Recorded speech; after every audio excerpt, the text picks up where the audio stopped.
Ternyata harta itu bukan sekedar kenikmatan yang menjadikan kita nyaman dalam menjalani kehidupan dunia. Bukan semua fasilitas dunia, bukan. Tapi itu juga bisa menjadi perangkat yang mengentaskan solusi dari masalah yang dialami.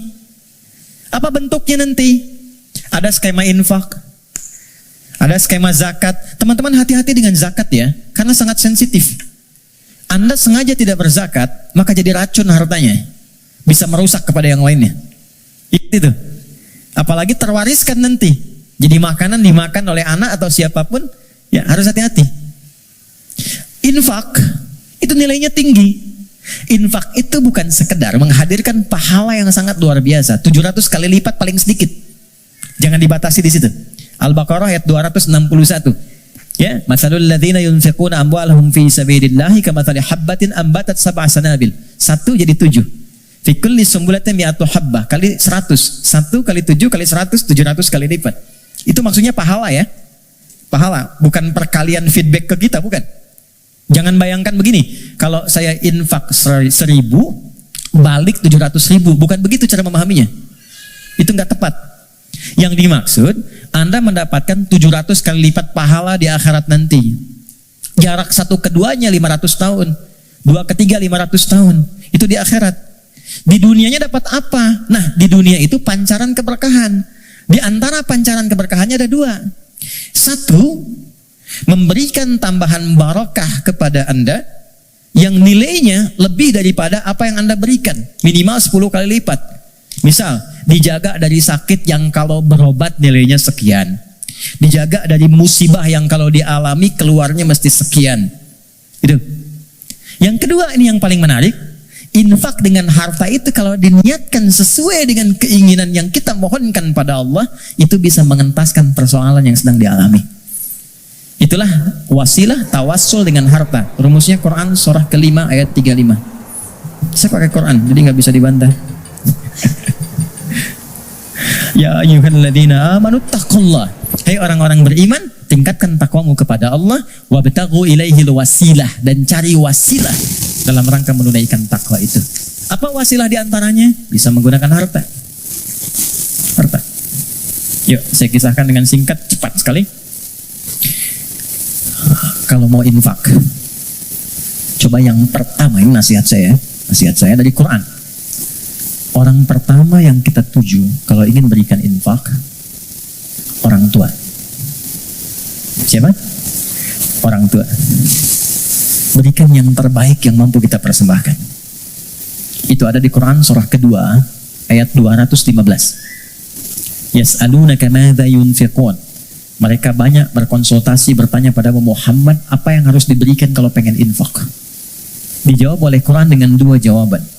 Qul ma anfaqtum min khair. Katakan kalau ingin infak, kaidah pertama yang terbaik. Bisa Anda beli mangga 5, ibu masih ada, berikan yang paling besar, yang paling bagus, yang terbaik itu buat ibu. Kalau mau dibagi, contoh aja. Kemudian lil walidain, urutannya kalau ingin diberikan 1 yang pertama orang tua.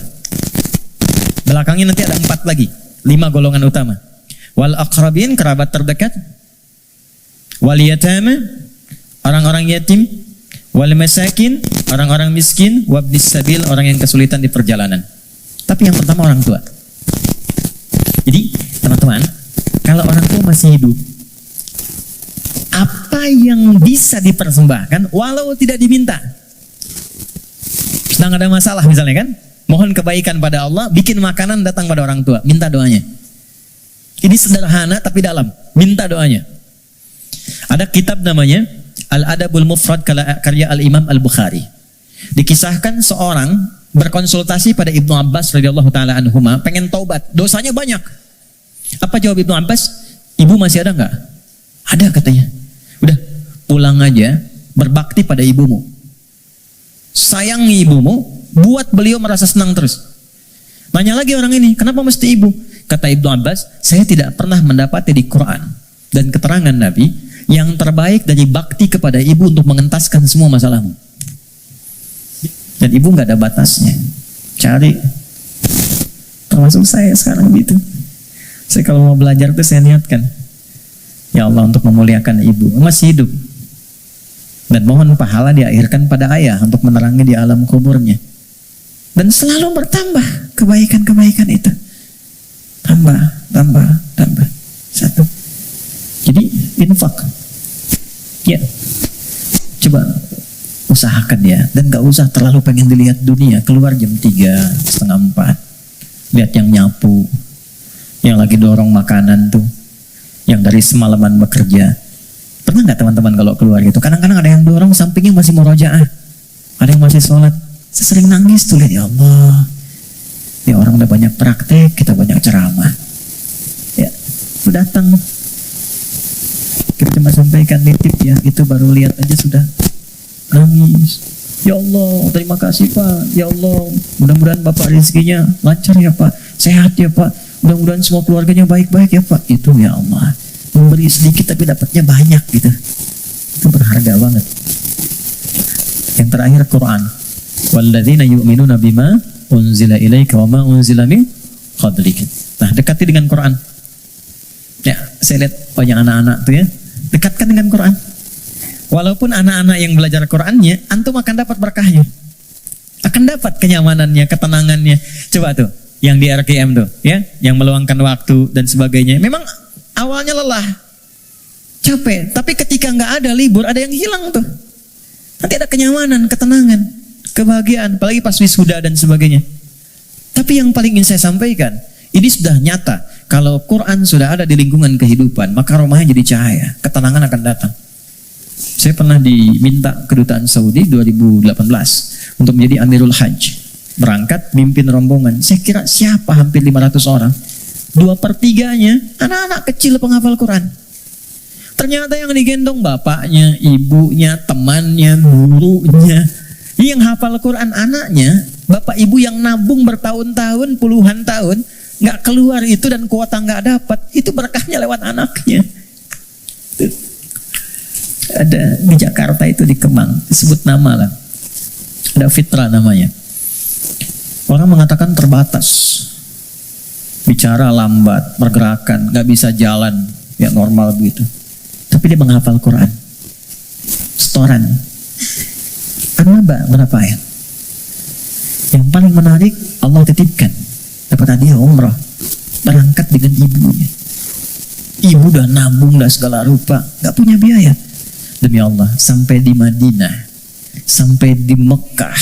Dari sejak Madinah sampai tawaf di Ka'bah itu, di Mekah. Ibunya gendong anaknya. Padahal sudah kami kirimkan santri dan juga mutawif untuk gendong itu. Ibunya nolak, enggak. Bu, ibu kan yang mengandungnya, udah bawa dia. Kenapa sekarang masih digendong juga? Justru saya bersyukur kepada Allah dengan adanya fitrah ini. Dialah yang telah membawa saya ke sini. Maka biarkan saya menggendongnya sebagai syukur saya kepada Allah.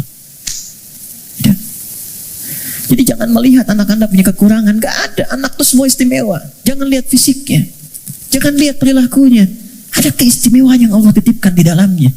Boleh jadi keberkahan itu di anak Anda, solusi itu di anak Anda. Bukankah Anda kadang punya masalah, lihat anak jadi tenang lagi?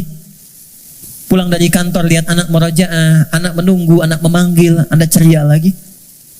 Dekatkan mereka dengan Quran. Gak ada yang paling indah kecuali Anda pulang dari pekerjaan, dibuka anak Anda yang 4-5 tahun tiba-tiba mengatakan amma yatasa'adun anin naba'il azim. Anda lihat dari belakang.